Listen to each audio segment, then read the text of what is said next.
오늘 이 시간에는 리딩 지저스 6권 3강입니다. 바울 서신 세 번째 시간인데요. 그 아들 안에서라는 주제를 가지고 함께 은혜를 나누도록 하겠습니다.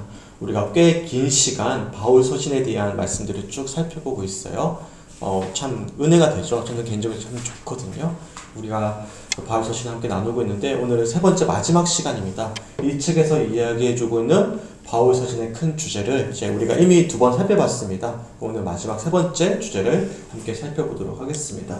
첫 번째 주제는 무엇이었냐면 우리가 부활을 사는 우리라는 주제를 가지고 함께 말씀을 나누었어요. 바울 서신에 다양한 주제들이 있는데 그 중에서 제일 중요한 주제는 다름이 아니라 예수 그리스도의 죽음과 부활이다 라는 사실에 대해서 우리가 첫 번째 시간에 살펴보았습니다. 그리고 지난주 수요일날은 두 번째 시간이었는데 은혜로 사는 삶이라는 주제를 가지고 함께 말씀을 살펴봤어요. 그러니까 바울 서신은 두 가지가 항상 함께 병행이 되어지는데 서로 뗄 수 없는 관계입니다. 그것은 무엇이냐면 우리가 은혜로 말미암아 구원을 받았다는 사실, 이것을 항상 바울 서신에는 강조하고 단순히 은혜 받은 구원의 어떤 감격뿐만 아니라 성도로서의 합당한 삶의 모습이 어떠한지에 대해서 실제적으로 가르쳐주는 그런 어떤 주제를 담고 있다고 우리가 살펴보았습니다. 저는 그래서 참 좋아요. 로마서 말씀부터 시작해서 쭉 우리가 살펴봤지만 단순히 어떤 교리적인 가르침뿐만 아니라 실제적으로 우리 가운데 적용할 수 있는 그런 구체적인 지침들도 들어가 있고요. 그리고 고린도 후서나 그런 말씀들을 보면 바울이 아주 생생한 목소리가 담기죠. 아주 절절한 그의 심정과 어떤 고백과 어떤 상황들이 고스란히 기록되어져 있는 모습을 볼 때면 참 좋았어요. 딱딱한 말씀이 아니라 정말 생생한 이야기를 듣는 것처럼 우리에게 도전이 되어지는 이런 말씀들이 이어졌기 때문에 저는 바울 서신이 참 은혜가 되었습니다. 이처럼 두 번째는 은혜로 사는 삶이라는 주제를 가지고 우리가 살펴보았고 오늘은 세 번째 시간인데요. 그 아들 안에서라는 주제를 가지고 함께 은혜를 나누도록 하겠습니다. 이 3강은 크게 세 주제를 담고 있습니다. 성도와 그리스도의 연합, 두 번째는 예수 그리스도의 재림, 마지막 바른 경건과 성령으로 행하는 삶, 이 세 가지 큰 포인트를 가지고 이 3강의 내용을 이제 저자가 정리를 하고 있는데 오늘 이 내용을 좀 살펴보도록 하겠습니다. 우리가 이미 여러 차례 살펴봤던 것처럼 바울 서신은 로마서부터 빌레몬서까지 쭉 13권의 책으로 적혀 있는데요. 교회에게 쓴 편지도 있고 그리고 내일부터 우리가 디모데 전후서, 디도서, 빌레몬서까지 이게 이틀 동안 3회 동안이죠. 3회 동안 읽고 묵상하게 되는데 이 말씀들은 교회에 쓴 편지가 아니라 개인에게 쓴 편지입니다. 특별히 디모데 전후서하고 디도서는 우리가 목회서신이라고 부릅니다. 그러니까 목회자로서 세워짐을 받게 된 디모데와 또한 디도에게 권면해주는 실제적인 목회적인 지침을 담고 있어서 목회서신이라고 이야기해요. 그리고 빌레몬서까지 개인에게 주어지는 편지입니다. 이처럼 교회에게 쓴 편지도 있고 개인에게 쓴 편지도 있는데 이 내용은 전반적으로 크게 두 가지 주제, 우리가 두 번째 시간에 나눴던 것처럼 예수 그리스도의 구원의 사역과 성도의 삶에 대한 주제를 다 담고 있습니다. 그래서 우리가 두 번째 시간에 나눴던 것처럼 서로 뗄 수 없는 관계죠. 그리스도 안에서 우리에게 구원을 행하셨기 때문에 그러면 우리는 그에 반응하여 이렇게 살아야 된다라는 내용을 모든 서신들마다 동일하게 갖추고 있습니다. 그런데 우리가 여기서 한 가지 좀 더 주목해 봐야 될 것은 우리가 지금까지 살펴봤던 것처럼 각 교회들마다 사항이 달라요. 또한 개인에게 쓴 편지도 각각 주어진 사항들이 다 다르죠. 그래서 단순히 추상적으로만 말씀이 주어지고 있는 것이 아니라 각 교회들의 사항에 맞춰서 말씀이 주어지고 있음을 우리들이 알 수가 있습니다. 예를 든다면 갈라디아서 같은 경우에는 어떤 말씀이었죠? 그들이 다른 복음 때문에 미혹당하고 있기 때문에 아주 강력하게 복음의 순수함에 대해서 강조하지 않았습니까? 기억나시죠? 고린도 교회 같은 경우에는 갈등이 심했잖아요. 갈등과 관련된 내용들이 강력하게 강조를 하죠. 그리고 우리가 지금 오늘과 어제 나눴던 데살로니가 말씀을 본다면 그들이 심한 박해와 고난 가운데 있었기 때문에 그의 상황에 맞춰서 말씀을 전해줬습니다. 무슨 말씀이냐면 이 하나님의 말씀이 그냥 추상적으로 던져진 것이 아니라 각 교회와 각 개인과 각 삶의 상황에 맞춰서 실제적으로 주어진다는 것입니다. 우리도 마찬가지죠. 지금 동일하게 말씀을 선포되고 있지만 사실 묵상을 하고 나눔을 가지다 보면 다 받은 은혜가 달라요. 그렇지 않습니까? 분명히 똑같은 말씀을 우리가 똑같이 들었는데 누구는 이런 이야기를 하고 누구는 저런 이야기를 합니다. 예를 든다면 우리가 제자 훈련을 하고 있는데 제자 훈련이 끝났잖아요. 끝나고 나눔을 하거든요. 되게 놀라워요. 새로워요. 왜냐하면 다 다른 이야기를 하고 있기 때문에 그렇죠. 이것을 레마의 말씀이라고 그래요. 나에게 주신 말씀. 그러니까 하나님은 추상적으로 말씀을 던져주시는 분이 아니라 누구보다도 나를 잘 알고 계시는 하나님께서 내게 꼭 필요한 말씀을 상에 적절하게 주신다는 사실입니다. 믿으십니까? 오늘도 마찬가지예요. 오늘도 분명히 내게 필요한 말씀, 내가 더 깊이 알아야 되는 말씀, 내가 도전받고 체험을 받아야 되는 말씀을 분명히 각자에게 들려주실 것입니다. 믿으십니까? 그래서 바울서신을 보면 너무 주제가 다양한 거예요. 각각의 교회와 개인의 상황이 다 다르기 때문이죠. 너무나 많은 주제가 있음을 우리들이 살펴보았습니다. 하지만 이 모든 다양한 주제들을 우리가 온전히 믿음 안에 살아내기 위해서 이 바울서신에서 항상 강조하는 아주 중요한 핵심적인 주제가 하나 있어요. 혹시 기억나시는지 모르겠지만 그리스도 안에서, 주 안에서 라는 표현이 모든 서신마다 강조가 됩니다. 이것을 우리가 어렵게 그리스도와 연합이라고 표현합니다. 각각 상은 달라요. 주제는 다릅니다. 각각 마주하고 있는 문제들은 달라요. 하지만 공통적으로 우리가 이 각자에게 주어진 말씀을 살아내기 위해선 우리가 하나로 주목되는 것입니다. 그것은 무엇입니까? 그리스도와 연합하는 것입니다. 이것이 바울서신에서 가르쳐주고는 마지막 주제임을 이 저자가 강조하고 있는 것입니다. 그리스도와 연합이죠. 그래서 앞에서 소개해드렸던 것처럼 바울서신을 보시면 이런 표현이 참 많이 등장해요. 그리스도 안에서, 그리스도와 함께, 그리스도와 합하여, 주 안에서, 이런 등등등등등 아주 비유적인 표현들도 있고요. 그래서 예수님과 연합해야 된다라는 것을 아주 강력하게 바울은 강조합니다. 소망하게는 오늘 이 시간 예수와 더 깊이 연합하고 하나 되어질 수 있는 오늘 이 예배의 시간이 되시길 주님의 이름으로 간절히 축원합니다. 아멘. 그리스도와 하나 된다라는 것은 세상 사람들은 누릴 수 없는 거예요. 오직 믿는 자들에게만 주어지는 뭐죠? 신자들의 특권입니다. 믿는 자들에게만 주어지는 특권이에요.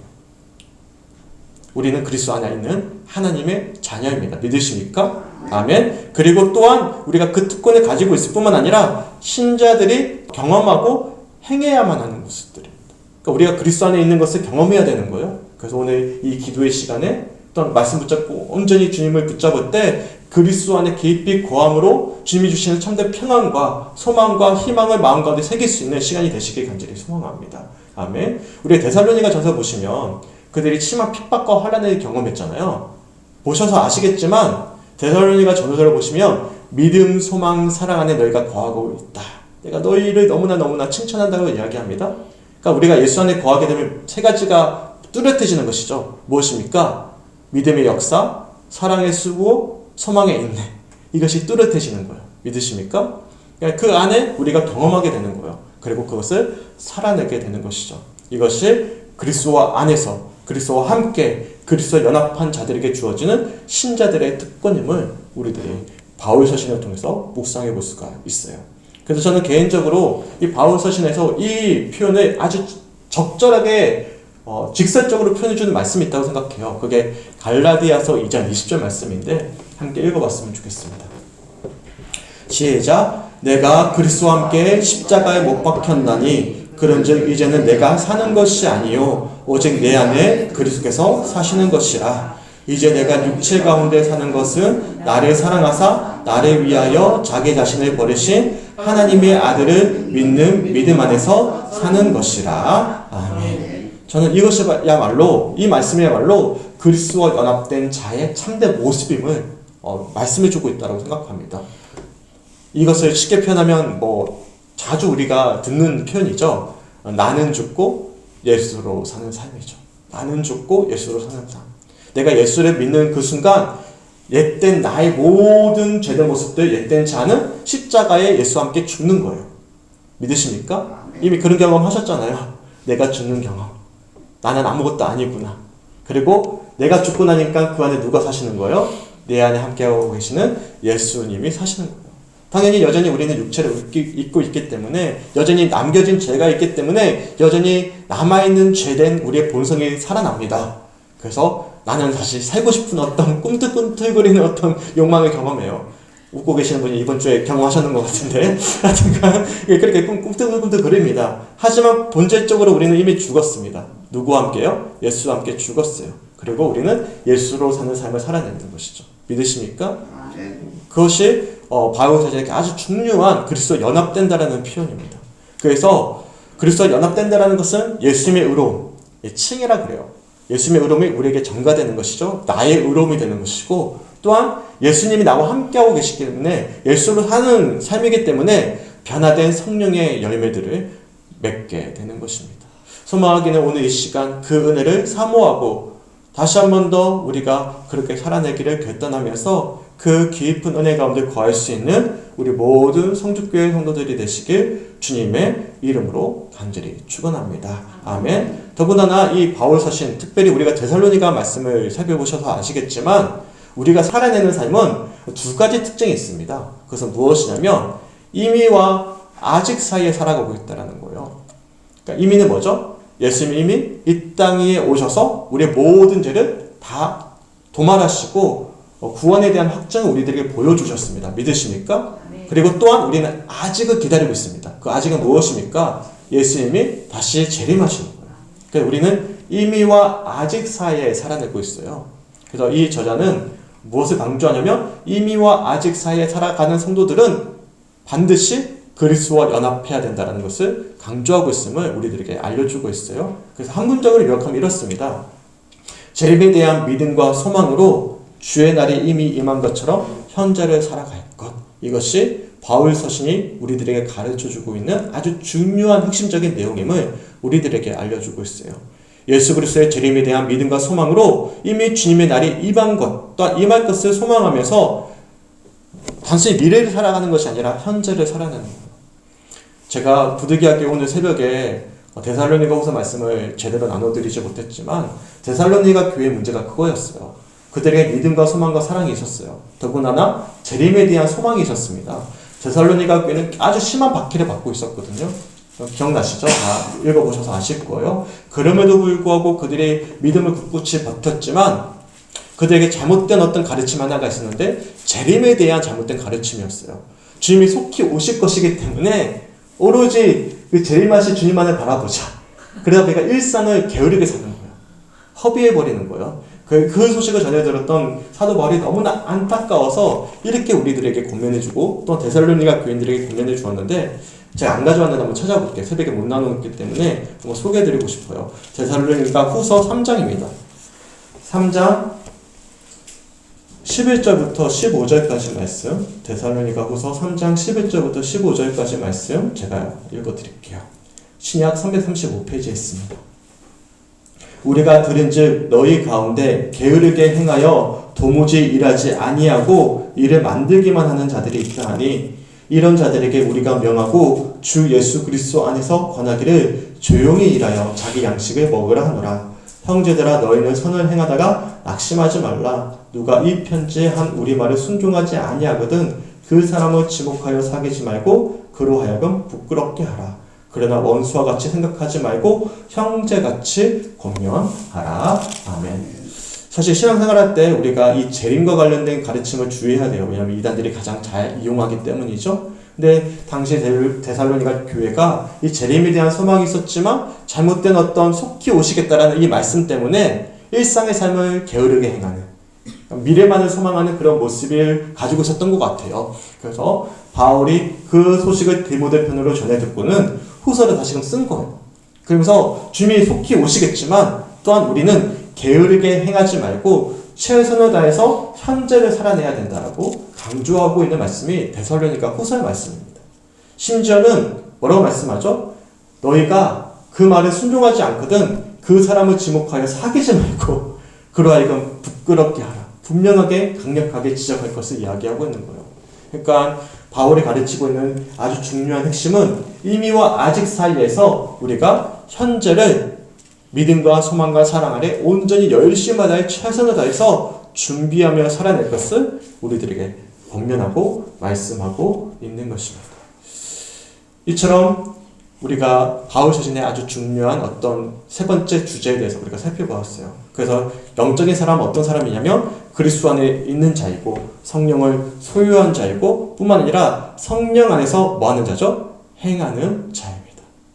오늘 본문에서도 이렇게 말씀하고 있는데 함께 읽어봤으면 좋겠어요. 디모데후서 2장 15절 말씀 우리 한 목소리 한번 읽어보겠습니다. 시작. 너는 진리의 말씀을 옳게 분별하며 부끄러울 것이 없는 일꾼으로 인정된 자로 자신을 하나님 앞에 드리기를 힘쓰라. 아멘.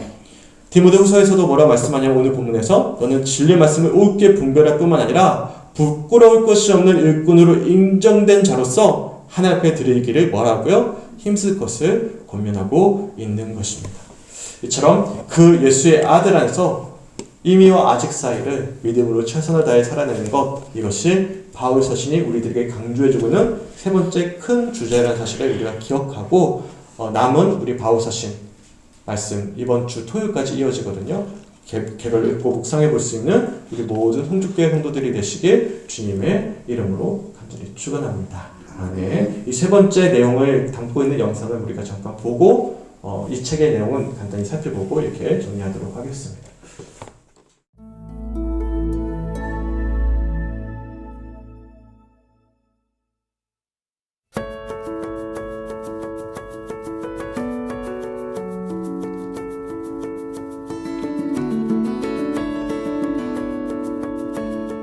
이번 영상은 리딩 지저스 6권의 세 번째 수업으로 바울 서신을 공부하는 마지막 시간입니다.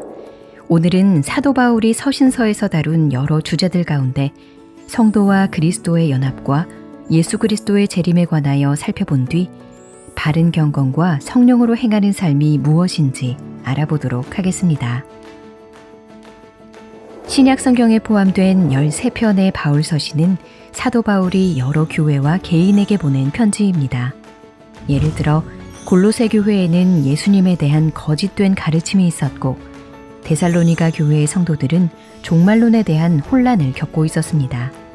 한편 디모데 전후서는 바울이 아들처럼 여기던 사역자 디모데에게 보낸 편지였고 디도서와 빌레몬서 역시 그가 특정 개인에게 보낸 편지였죠. 이 서신들은 수신자인 각 교회나 개인이 직면한 구체적인 상황을 배경으로 예수님의 구원 사역과 성도의 삶을 설명한다는 공통점이 있습니다. 하나님께서는 그의 섭리 가운데 당신의 모든 뜻을 알 수 있도록 사도 바울을 통해 여러 편지들을 주셨습니다.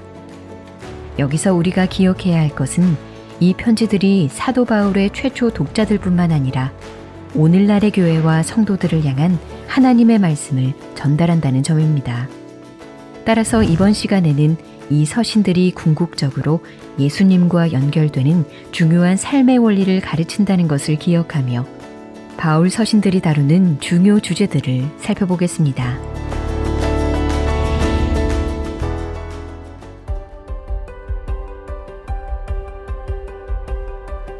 사도 바울은 성도와 그리스도와의 연합의 개념을 그의 서신서 여러 곳에서 다양하게 설명합니다. 먼저 우리는 바울이 사용하는 그리스도 안에서라는 말에 주목해야 합니다. 이는 먼저 그리스도께서 행하신 일을 통해서 얻게 되는 구원을 의미하는 표현으로 예를 들면 골로새서 1장 14절에 그 아들 안에서 우리가 속량 곧 죄사함을 얻었도다 라는 말씀에서 그 의미가 드러납니다. 그리스도 안에서라는 표현은 성도들이 그리스도와 연합되어 있는 상태를 의미하기도 합니다. 골로새서 2장 12절에 너희가 그 안에서 함께 일으키심을 받았느니라 라는 말씀과 같이 말이죠. 아울러 바울은 그리스도와의 연합을 설명하는 말로 그리스도와 함께, 그리스도와 합하여 라는 표현도 사용합니다. 그러면서 그 연합의 개념 안에 신자들이 가지는 특권뿐 아니라 그들이 경험하는 것과 행해야 할 바가 포함되어 있다는 사실을 가르칩니다. 이외에도 사도 바울은 여러 은유적인 표현들을 사용하여 그리스도와 성도 간의 연합을 이해할 수 있도록 돕습니다. 예를 들어 그리스도로 옷 입다는 표현을 사용하여 믿는 자들의 정체성을 말하기도 하고 그리스도께서 신랑이시며 교회가 신부라는 결혼의 은유를 통해 그리스도와의 연합이 인격적이며 영적인 연합이라는 것을 보여주기도 합니다. 그렇다면 바울 서신이 이처럼 다양한 방식을 통해 우리에게 전달하려는 핵심 메시지는 무엇일까요? 그리스도와의 연합이란 바로 예수님의 죽음이 나의 죽음이 되고 예수님의 부활이 나의 부활이 되는 일이란 것입니다. 내가 그리스도와 함께 십자가에 못 박혔나니 그런즉 이제는 내가 사는 것이 아니요 오직 내 안에 그리스도께서 사시는 것이라. 우리는 그리스도와 연합함으로 예수님의 의로움이 내 것이 되었다는 기쁨과 감격을 누립니다. 동시에 우리는 그리스도와의 연합 안에서 우리가 경험하는 구원을 변화된 삶으로 표현하며 성령의 열매를 맺을 수 있습니다.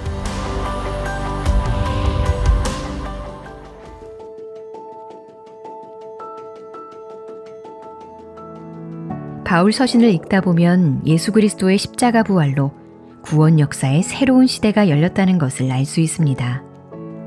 예수님께서 이 땅에 오시기 이전의 시대는 죄와 사망, 고통과 환난의 시대로 아담이 이 시대를 대표합니다. 그러나 예수님의 죽음과 부활로 말미암아 시작된 새 시대는 그리스도 안에서 얻는 생명과 기쁨, 안식과 소망이 있는 시대입니다. 이 새 시대는 예수님께서 다시 오실 재림의 날에 비로소 완성될 것입니다. 그리스도 안에 있는 성도들은 이와 같은 이미와 아직의 시대를 살아가기에 지금 예수님의 부활을 살아가면서 예수님께서 만물을 온전히 완성하실 것을 소망할 수 있습니다. 예수 그리스도의 재림은 사도 바울이 데살로니가 교회에 보낸 서신의 중심 주제이기도 합니다. 당시 데살로니가 교회의 성도들은 핍박 또는 병고로 목숨을 잃은 지체들로 인해 슬퍼하고 있었습니다.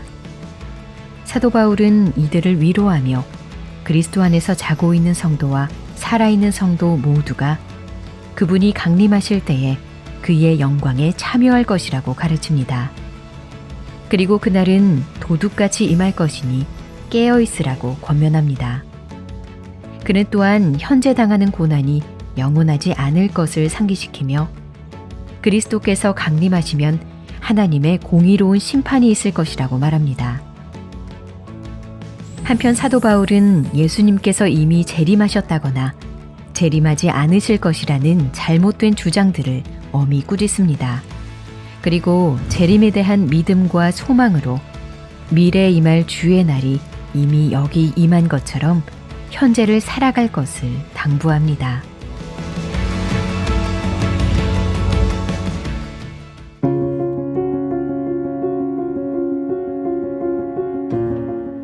우리가 지금까지 살펴본 서신서들이 주로 교회에게 주는 편지였다면 디모데 전후서와 디도서, 빌레몬서는 개인에게 주는 편지입니다.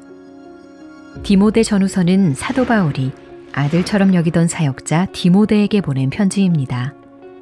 사도 바울은 이 편지에서 교회의 지도자가 갖추어야 할 덕목을 디모데에게 상세하게 전합니다. 아울러 그는 기도에 대한 가르침과 감독, 집사의 자격 등을 가르치며 그리스도 예수의 좋은 일꾼이 되기 위하여 양육받을 것을 권합니다. 특별히 바른 경건에 대한 가르침을 주면서 그리스도의 말씀에 따르지 아니하면 헛된 변론과 언쟁, 분쟁과 비방, 돈에 대한 시험과 올무에 걸린다고 경고합니다. 따라서 진리의 말씀을 분별하고 헛된 말과 생각을 조심하는 가운데 경건의 능력은 없으면서 경건의 모양만 갖춘 사람들을 피하고 오직 성경을 통해 배우고 확신한 일에 거하며 말씀을 끝까지 전파하라고 당부하죠. 디도서와 빌레몬서 역시 디모데 전후서처럼 특정한 사람에게 보낸 바울의 편지입니다. 디도서는 그레다의 사역자 디도에게 보낸 편지이고 빌레몬서는 동역자 빌레몬에게 보낸 편지입니다. 바울은 디도에게 장로를 세울 것을 당부하면서 좋은 지도자의 조건을 가르쳐 줍니다. 당시 그레데 사람들은 거짓말을 많이 한다는 좋지 않은 이미지가 있었습니다. 그렇기 때문에 말과 행동에서 책망할 것이 없도록 하라는 바울의 권면은 상당히 중요한 것이었습니다. 한편 바울은 빌레몬에게 그의 종으로 있다가 도망간 것으로 추정되는 오네시모에 대하여 선처를 부탁하는 짧은 편지를 보냅니다. 이 두 편의 글은 연약한 사람을 변화시킨 복음의 능력이 무엇인지, 그리고 복음을 받은 자의 삶은 어떠해야 하는지를 보여줍니다.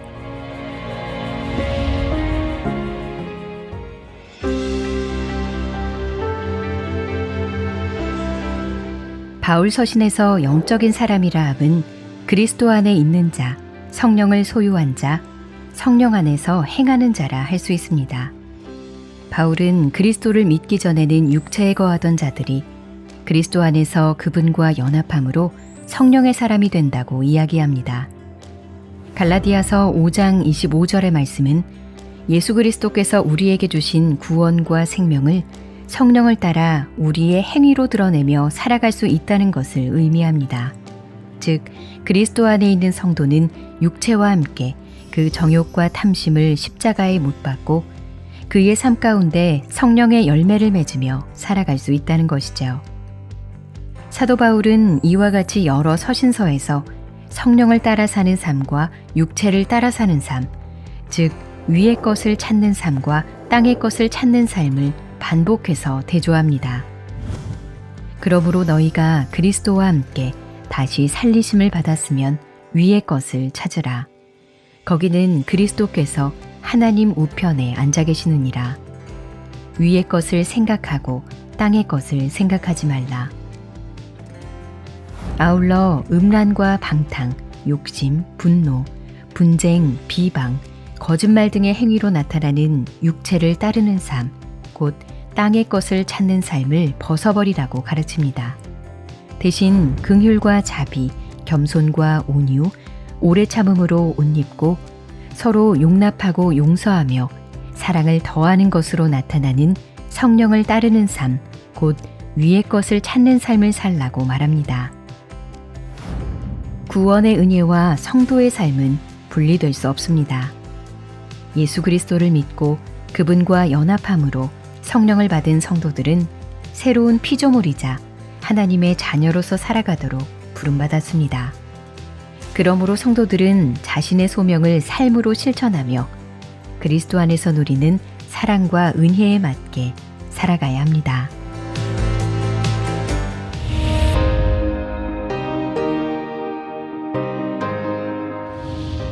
바울이 교회 또는 개인에게 쓴 편지들은 각각 다양한 주제를 다루지만 그 모든 주제들은 결코 그리스도의 십자가 및 부활과 분리될 수 없습니다. 그리스도를 통해 시작된 새로운 시대는 구약의 모든 선지자들이 고대하고 갈망하던 시대였습니다. 그리스도께서는 자신을 믿는 자들 그리고 그분과 연합된 자들이 육체가 아닌 성령을 따라 살 수 있도록 인도하셨습니다. 그로 말미암아 죄 가운데 있던 우리가 성령으로 인하여 하나님의 나라를 유업으로 받게 되었습니다. 복음을 깨닫고 복음의 능력을 맛본 우리 성도들은 빛 가운데로 걸어가며 이 모든 일을 가능하게 하신 그리스도를 찬양해야 합니다.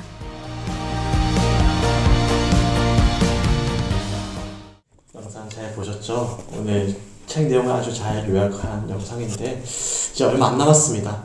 이제 12월 한 달만 우리가 함께하면 이 수요일날 영상 보고 이렇게 하는 게 끝나게 되는데요. 마지막까지 잘 쫓아와 주셔서 너무나 감사하고요. 간단하게 이 책에 시간이 많이 가기 때문에 중요한 내용만 제가 소개해드리고 이게 넘어가도록 하겠습니다. 114페이지 한번 펴보실까요? 책. 네, 이렇게 안 보면 우리가 함께 보기가 어려울 것 같아서 제가 읽어드릴게요. 114페이지 볼펜을 가지고 한번 이제 체크해 주시면 좋을 것 같고요. 114페이지 보시면 이 세 번째 바울 서신의 주제에 대해서 처음에 이렇게 시작을 하고 있는데 제가 114페이지 제 위에 부분을 읽어드릴게요. 바울은 서신도 여러 곳에서 그리스도와 연합에 대해 다양하게 설명합니다. 이를 이해하려면 바울이 사용하는 그리스도 안에서라는 말이 주목해야 합니다. 이는 그리스도께서 행하신 일을 통해서 얻게 되는 구원을 의미하는 표현으로 골로새서 1장 14절에 그 심이 잘 드러나 있습니다. 그 아들 안에서 우리가 속량 곧 제사함을 얻었도다. 이 표현은 성도들이 그리스도와 연합되어 있는 상태를 의미하는데 골로새서 2장 12절에서 이를 확인할 수 있습니다. 너희가 그 안에서 함께 일으키심을 받았느니라. 그러니까 우리가 예수로 죽고 예수로 살아가는 삶, 이것이 그리스도와 연합하는 것이다 라고 이야기하고 있음을 설명해 주고 있어요. 그래서 115페이지 제일 밑에 딸락해 보시면 이렇게 이야기를 해요. 우리는 그리스도와 연합함으로써 예수님의 의로움이 내 것이 되었다라는 기쁨과 감격을 누리게 됩니다. 동시에 우리는 그리스도와 연합 안에서 성도들 안에 거하시는 성령님의 사역을 통해 우리의 구원을 변화된 삶으로 표현하며 성령의 열매를 맺습니다. 그러니까 성도들의 삶에 있어서 정말 중요한 것은 그리스도와 온전히 연합하는 것입니다. 믿으십니까? 그래서 저는 기독교는요 체험의 종교라고 생각을 합니다. 일반적으로 우리가 말씀을 듣고 깨달아야 되는 것이 우선이에요. 웨슬리 목사님도 어떻게 이야기하냐면 지정의 중에 먼저 이해력의 눈에 빛을 비춰주셔서 말씀을 통해서 예수님이 그런 분이구나라는 것을 먼저 알려주신다고 이야기해요. 그러니까 예수를 우리가 알아야 믿죠. 근데 그게 말씀을 듣는 거예요. 하지만 말씀을 들음으로 어디로 이어지냐면 감정의 우리 심령의 변화로 이어지는 거예요. 그리고 심령의 변화가 이어지면서 자연스럽게 거듭난 하나님의 사랑, 의로운 삶으로 변화된다라고 가르치거든요. 그러니까 말씀을 듣는 것이 참 중요하지만 그보다 더 중요한 것은 들은 말씀을 통해서 살아계신 인격적인 예수님을 우리가 만남으로 연합하는 것입니다. 혹시 예수님 만나셨어요? 네, 아멘. 그러니까 이 수요일날 피곤한 몸을 이끌고 이 자리에 나와 계시죠. 하지만 그렇지 못한 성도들도 부직이 있습니다. 제가 이번 주에 목회 데이터 연구소 책은 제 판을 봤거든요. 교회 내 면목상의 그리스도인이 너무나 많다라는 거예요. 그러니까 교회를 다니고 있는데도 불구하고 정말 40~50%의 성도들이 아직도 예수를 만난 체험에 대한 고백이 없다라는 것을 통계 조사로 이제 우리들에게 적절하게 이제 안내를 해주더라고요. 제가 기회가 됐다면 소개해 드릴 텐데 굉장히 충격적입니다. 심지어는 장로인데도 권사고 집사인데도 불구하고 예수를 만난 체험이 없는 거예요. 예수를 알고는 있는데 그러다 보니까 삶에 정말 본이 되는 삶의 변화가 나타나지 아니하는 그런 어떤 현실들을 이제 통계 발표로서도 우리가 확인할 수가 있는데 정말 중요합니다. 우리가 그리스도와 연합되는 것은 무엇보다도 기독교 신앙에 있어서 핵심이라는 사실을 기억하면서 혹은 우리 성주교회 내에서도 여전히 예수를 인격적으로 만나지 못한 성도들이 있음을 우리가 알고 있다면 그를 위해서 더욱더 간절히 기도하고 중보할 수 있는 우리 성주교회 성도들이 되시길 주님의 이름으로 간절히 축원합니다. 아멘. 그리고 저를 위해서도 기도해 주셨으면 좋겠어요.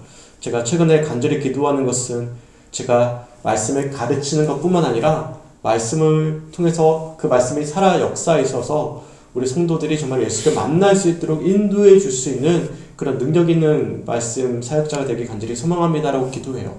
그러니까 제게 주신 달란트 중에 하나는 제 말씀을 가르치는 것에 대해서는 제가 잘 준비가 된 것 같은데 그 말씀이 운동력이 있어서 초신자들, 주님 아직 알지 못하는 자들이 예수를 만남에 있어서 강력하게 이끌어내는 그런 영적인 힘, 그런 것이 제게도 너무나 필요하구나라는 어떤 제 부족함을 다시 한번 더 돌아보게 되거든요. 그러면 어떻게 해야 되죠? 우리 성도들이 저를 위해서 기도해 주셔야 돼요.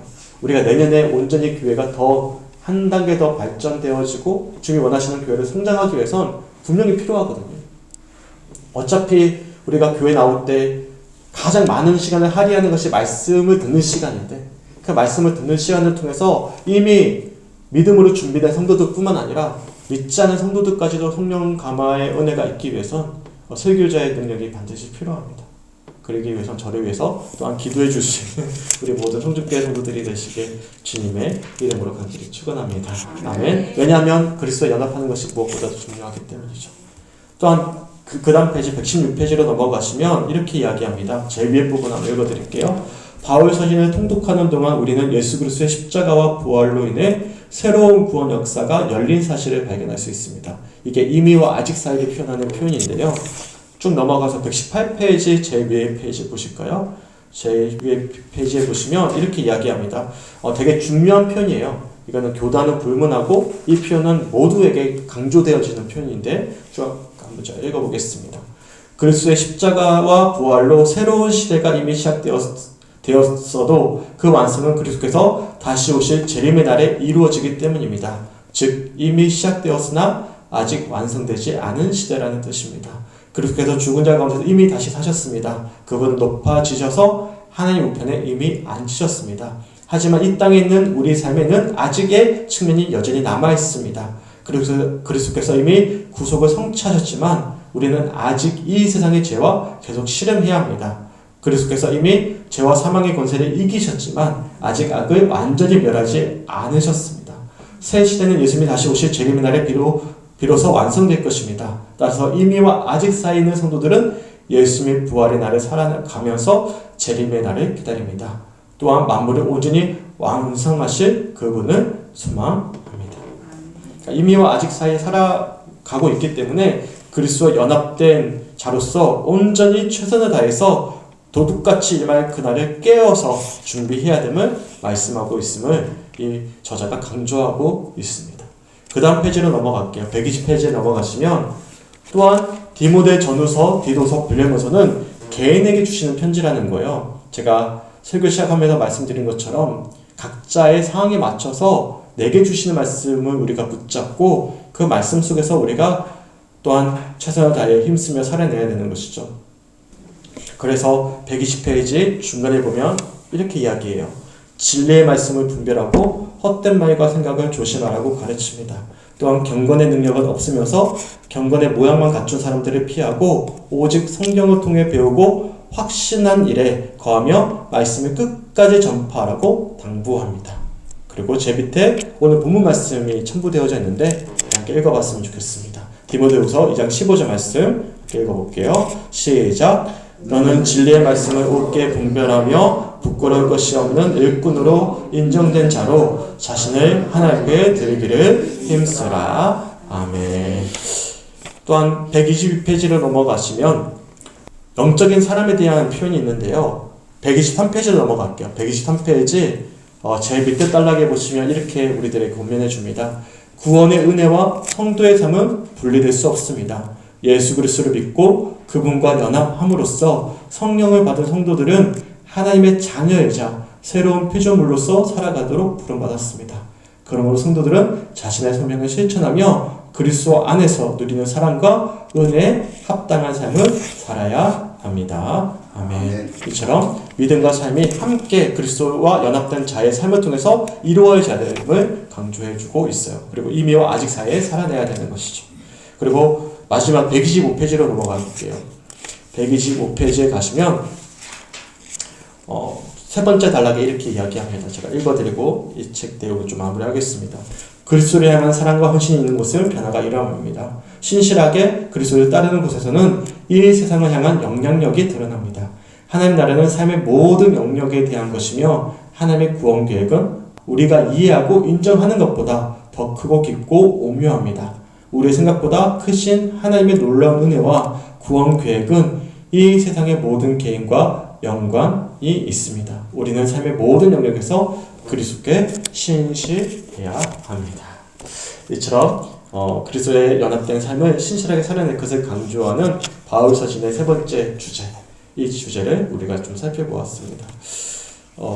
책을 샀기 때문에 한번 쭉 훑어보고 싶었어요. 그래서 중요한 내용만 짚어드렸고요. 이 세 번째 주제를 우리가 간단히 살펴보았습니다. 소망하기는 그 아들 안에서, 예수 안에서 우리가 온전히 그리스도에 연합되어 이미와 아직 사이를 온전히 믿음과 소망과 사랑 아래에 살아내면서 정말로 참된 그리스도의 본으로 삶을 살아남으로 주님께 영광을 올려드릴 수 있는 우리 모든 성주교회 성도들의 앞으로의 삶의 여정이 되시길 간절히 소망하고요. 이를 위해서 우리가 주어진 바울 서신 말씀을 토요일까지 개별로 잘 읽고 묵상할 수 있는 우리 모두가 되시길 주님의 이름으로 간절히 축원합니다.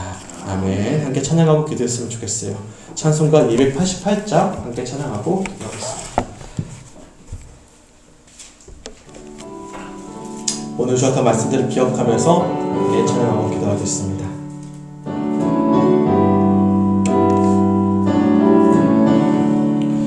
예수를 나의 구주 삼고 성령과 피로써 거듭나니 이 세상에서 내 영혼이 하늘의 영광 누리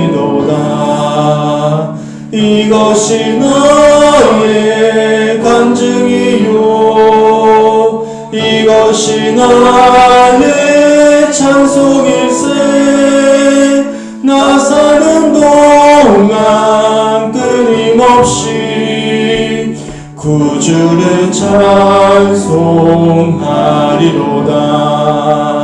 온전히 주께 맡긴 내 영 사랑의 음성을 듣는 중에 천사들 왕래하는 것과 하늘의 영광 보리로다. 이것이 나의 간증이요 이것이 나의 찬송일세 나 서는 동안 끊임없이 구주를 찬송하리로다.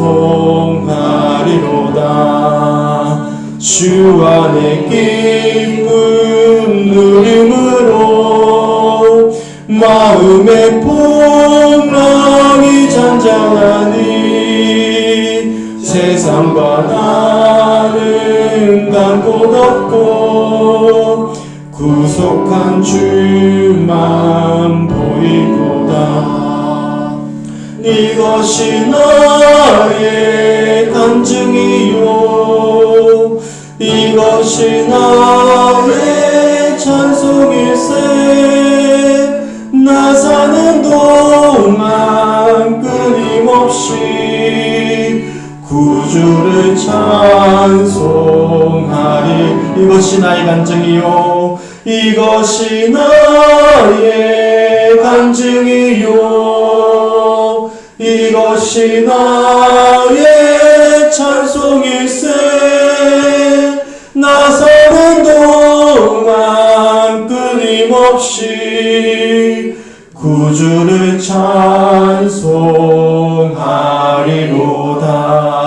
찬송하리로다. 함께 기도했으면 좋겠습니다. 제가 이제 최근에 알고 있는 한 교회가 목회자와 성도들 간에 아주 심한 갈등이 생겼어요. 근데 참 아이러니하게도 재밌게도 이 두 분이 다 제 SNS 친구입니다. 친구다 보니까 그 목사님이 쓰는 글도 보고 그 성도가 올리는 글도 봐요. 목사는 성도에 대해서 불편함을 호소하고 성도는 또 목사에 대한 불편함을 호소하는 거예요. 들었다 보면 각자 입장에서 이야기하잖아요. 둘 다 억울한 거예요. 둘 다 속상한 거죠. 보면서 그럼 뭐가 정답이냐? 각자의 입장에서 각자가 불편한 마음을 이야기하기 때문에 사실 인간적으로 누구의 편에 서게 되면 누군가가 무조건 잘못한 거죠. 근데 제가 봤을 때는 한 가지만 제가 보이는 거예요. 결국에는 둘 다 문제다. 예수의 은혜를 잃어버리면 다 각자의 입장에서 각자가 억울하고 각자가 속상하고 그래서 은혜가 사라지면 자연스럽게 믿는 자들도 이렇게 일방적으로 누군가에게 억울함을 호소하면서 다툴 수밖에 없는 것이구나 라는 것을 돌아보게 돼요. 결국에는 교회 안에 은혜가 사라지면 아무리 교회라 하더라도 갈등이 빈번할 수밖에 없는 것이구나 제가 반면교사하면서 두 분을 위해서 기도하게 되었습니다. 무슨 말씀이냐면 우리가 그리스도인이지만 우리 안에 예수가 없으면 사실 세상 사람보다 어쩌면 더 못할 모습을 볼 때가 참 많이 있습니다. 그래서 그 아들 안에 거하는 것, 그리스도 연합하는 것이 항상 믿는 자들이 기억해야 될 너무나 중요한 사실이란 사실을 기억하면서 우리가 함께 기도했으면 좋겠습니다. 우리가 하나님의 자녀인 이유는 우리가 잘나서도 아니고 우리에게 자격이 있어서도 아니죠. 우리 안에 누가 계시기 때문입니까? 예수님이 함께하고 계시기 때문입니다. 우리가 그 은혜를 잃어버리면 똑같이 혈기를 부리고 똑같이 자기 연민과 자기 사랑에 빠져서 일방적으로 누구를 탓하거나 원망하고 내게 주어진 고난과 어떤 혼란을 이겨내지 못하고 그렇게 불평과 불만을 입에서 달고 살게 되는 세상 사람들보다 못한 모습으로 사는 때가 얼마나 많이 있는지 몰라요. 그래서 오늘 이 시간 다시 한 번 더 오늘 주셨던 말씀을 기억하면서 예수 안에 깊이 나눌 하나님의 자녀로 또한 은혜 가운데 거하길 간절히 소망합니다. 함께 기도해 주시길 간절히 소망합니다. 아멘. 또한 우리 교회를 위해서도 기도해 주셨으면 좋겠어요. 제가 이번 주일날 말씀드렸던 것처럼 그리스도 예수의 마음을 품지 않으면 우리도 똑같습니다. 갈등을 빚고 있는 교회들처럼 똑같아집니다. 그렇기 때문에 목회자부터 시작해서 모든 성도들이 예수와 연합되는 은혜 가운데 거하는 교회가 될 수 있도록 함께 기도해 주셨으면 좋겠어요. 아멘. 특별히 당일을 맞이해서 우리 교회는 굉장히 중요한 아마 12월 한 달을 지나가게 될 거예요. 분명 영적인 공격이 각 개인에게도 주어질 것이고 제게도 주어질 것이고 우리 교회 전체적으로도 아마 주어질 것입니다.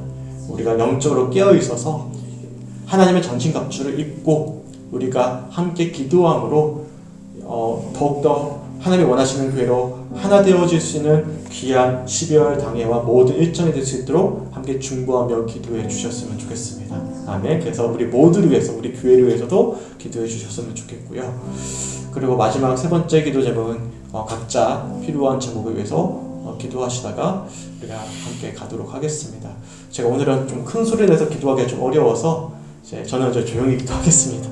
각자 묵상을 하시든지 소리내 기도하시든지 우리 함께 한 목소리로 기도하시고 우리 자유롭게 돌아가도록 하겠습니다. 우리 함께 기도하겠습니다. 주의 아버지 너무나 감사합니다.